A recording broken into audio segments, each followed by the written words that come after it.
Many thanks to DayZ Podcast, Pandemonium, Fettless Faction Village servers, Atlas, MGA Vanilla Mouse, One Original DayZ servers, Dust Vanilla servers, Sheriff Line, Apocalypse Now server, Sauerkraut, Sgt. Pepper's DayZ Invasion server, and PGC servers for making this video possible. The DayZ devs have just released a teaser image that not only gives us a date that 1.23 will be released, but it also hints at supply drops relating to planes, underground tunnel networks, remodeled buildings, a story of revenge, and the Lord of the Dead. So in this video we're going to look at all the theories that we have so far on what's coming in DayZ 1.23.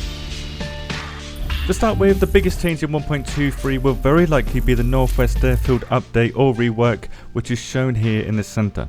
This image shows what the reworked airfield will probably look like, having roughly the same size and complexity it has in previous patches, which is still a lot more than the alpha version that we had before. From this image, it looks like the construction area over here has been replaced with a heavily forested area like it was on the alpha version of DayZ, and the large barracks area down here will flow more into the design of the airfield instead of being some kind of small village attached to the airfield. The runway has also been opened up too, shrinking this whole area down here and bringing it back into the flow of the airfield too. This leads me to believe that the devs are heading towards a similar feel to how alpha version of the Northwest Airfield felt like, a much larger runway with tighter paths around the outside to increase player interactions while players are looting the buildings on the outside. Also drawn onto this bird's eye view of Northwest Airfield are 3 locations marked in red, which we can see here as ground images above. The first and the third location look unchanged as what I could see in 1.22, but the second image is very different. The area in the second image has a checkpoint like it did in previous patches, but this building is the Tizzy HQ with the bunker underneath it instead of the camo building that you can see here now. So the Tizzy building will be here instead, and it'll be a sort of checkpoint area. However, the image at the bottom of this teaser displays an underground area too, of which there is another next to the ATC building. This building currently doesn't have an underground area, but it certainly does have a lot of space to add a staircase down into a bunker, like the Tizzy HQ building has a bunker. On top of this, the blueprint in the image shows a side door that is enterable. As you can see from this line here, it shows the inside of the building instead of a plain door, which could be the way to get down into the bunker on this redesigned camo building. Now, some people out there are theorizing that these 3 locations marked on the map are the rabbit holes leading to the new bunker building, creating a kind of underground network or rabbit hole network below the airfield connected to the Tizzy HQ building that already has a bunker attached to it. But this also could just be a building that's very similar to the Tizzy HQ, so it's just going to be the camo building with a bunker underneath it, with this door now being enterable.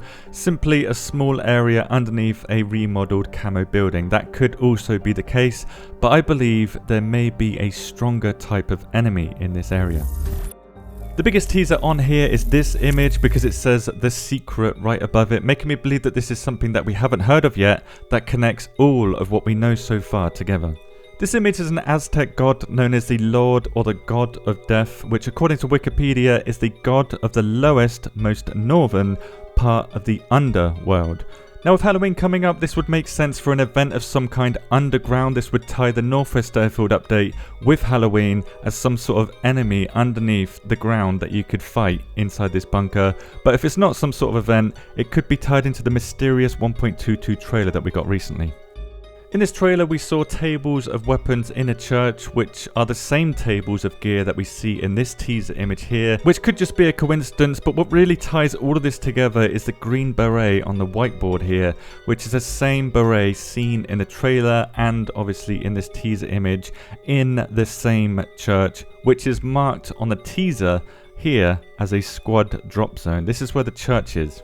From this trailer we can see that they've lost one of their squad mate, and obviously they're not very happy about it due to them carefully building a grave in the rain, likely wanting revenge against what they're calling the Lord of the Dead on their plan. Perhaps another storyline similar to the Yellow King storyline, also based on revenge, underscored by the stabbing of a knife in the exact location where the central camo building is located on Northwest Airfield, explaining code name Rabbit Hole, a detailed military plan of revenge or strategic importance, with the target being a powerful enemy stationed in the remodeled camo building inside the reworked Northwest Airfield.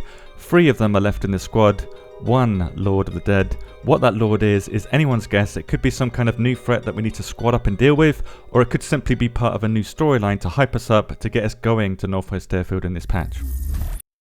In this teaser image, we also have an image of what looks like a supply drop, but what really seals the deal for me here is the supply drop being the wording of the teaser, and it says, "Found a supply crate from unknown origins." Unfortunately, we have no idea where the supply drop is. There's not enough information in this image to know where this is, but I'll wager that the devs have plans to make us going to Northwest Airfield worthwhile, perhaps with these supply drops or supply crates. Now, how these supply drops will spawn, if at all, we don't know, but from this image next to it, it would imply that planes like the Soviet era MiG-21 will deliver them. However, I think this plane is way too low to the ground, is too small to carry such a payload, and POI means point of interest, so I believe this is just a monument because, again, in the 1.22 trailer, it literally shows a smaller model of this upcoming monument looking very similar to real life monuments.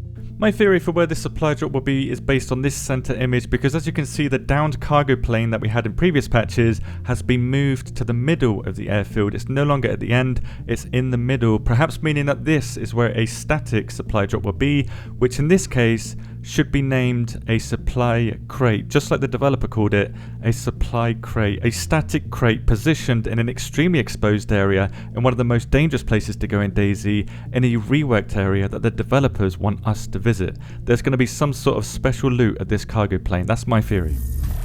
A new variant of the V3S looks like it's going to be arriving this patch too, which is an awesome surprise, especially given that this one will probably seat more than 2 players. There was a wrecked model of the V3S, this one a long time ago, and it was called the V3S Command or the V3S Commander. Now, what makes me believe that this isn't a wrecked version like it previously was is how the windows are not broken and it doesn't look all busted up, and how the wrecked version of the V3S currently in the game has a hood that only lifts up slightly, whereas the one that we have in game lifts up fully. The drivable one in the game lifts up fully, like this one in the image is shown. To not get anybody's hopes up though, this could just be a reskin of the V3S we already have in the game. It could work exactly the same as the one we already have, which would be a bit of a disappointment, so I'm guessing there will be extra seating for multiple players, maybe more than 4 players in total, which would reduce the amount of storage as a consequence of having this extra seating. A new Skybox is likely coming in 1.23 also, given that the 3 most recent calendar images show it off, and the devs acting very sus on the whole situation of the Skybox, with the newer night sky image making it quite obvious. Not only would it be incredibly time consuming to Photoshop this sky onto a 4K image, but the lighting on the trees is very different, which looks very similar to moonlight on a clear night. If the clouds and lighting in DayZ look even half as good as these images in 1.23, this is going to be a game changer of how beautiful this game will look. As for the other stuff I noticed, the field shovel looks like it's making a return, the fire station could be re-added to Northwest Airfield somewhere in this top area, and this medical area could be inside of this building here, like it is on Livonia at the moment. Whatever the result of this patch releasing is, which is on October 5th on Xbox and PC on experimental, it looks like it's going to be pretty damn awesome. I'm hyped, I can see that a lot of other people are hyped too, but let me know your thoughts below, and if you have any theories yourself. I'm only one person, so I might have got some of this stuff wrong. Thank you very much for watching, and have a good day.